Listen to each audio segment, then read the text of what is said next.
ప్రేక్షకులందరికీ నమస్కారం. 2024 సంవత్సరం సెప్టెంబర్ 29వ తేదీ నుండి అక్టోబర్ 5వ తేదీ వరకు గల వార ఫలాల్లో ధనుస్సు రాశి వారికి ఎలా ఉండబోతుంది, అలాగే ఈ రాశి వారు చేయాల్సిన పరిహారాలు ఏమిటో తెలుసుకోబోయే ముందు మీరు ఏమైనా సమస్యలతో బాధపడుతుంటే వాటి పరిష్కారం కోసం మీరు స్క్రీన్ మీద కనిపిస్తున్న మా గురువు గారి నెంబర్ కి కాల్ చేసి మీ సమస్యలకి తగిన పరిష్కారం పొందండి. ఖచ్చితంగా మీ సమస్య పరిష్కారం అవుతుంది. అలాగే మీరు మొదటిసారి మా ఛానల్ ని చూస్తున్నట్లయితే వెంటనే సబ్స్క్రైబ్ చేసుకోండి.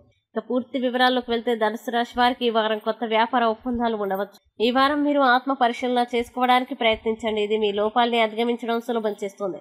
ఉద్యోగంలో ఉన్నత స్థానం పొందవచ్చు. ఆరోగ్యం చాలా బాగుంటుంది. మీ మీద నమ్మకం ఉంచండి. కుటుంబ సభ్యుల పరస్పర సమన్వయం ఉంటుంది. మీరు కార్యాలయంలో గౌరవం పొందుతారు. మీరు మానసిక ప్రశాంతతని అనుభవిస్తారు. యువత తమ కెరీర్ గురించి ఆందోళన చెందుతారు. ఇంట్లో వాతావరణం చాలా ఆహ్లాదకరంగా ఉంటుంది. మీరు ఖరీదైన షాపింగ్ ఆనందిస్తారు. కార్యాలయంలో మీ ప్రతిష్ట పెరుగుతుంది. ఆదివారం నుండి గురువారం వరకు సమయం చాలా అద్భుతంగా ఉంటుంది. అయితే ఉద్యోగస్తులు అధిక పని వల్ల చికాకు పడతారు. కాలుష్యం వల్ల సమస్యలు తలెత్తవచ్చు. చిన్న చిన్న విషయాల్ని మనసులోకి తీసుకోకండి. మీ సామర్థ్యాలపై విశ్వాసం కలిగి ఉండండి. స్త్రీలతో సత్సంబంధాలు కొనసాగించండి. ఆలోచనాత్మకంగా చేయండి మరియు మీ లోపాలని బహిర్గతం చేయవద్దు. మీరు అడగకుండా సలహా ఇవ్వడం తగదు. మీ జీవిత భాగస్వామి నుండి మద్దతు తీసుకోవడానికి సిగ్గుపడకండి.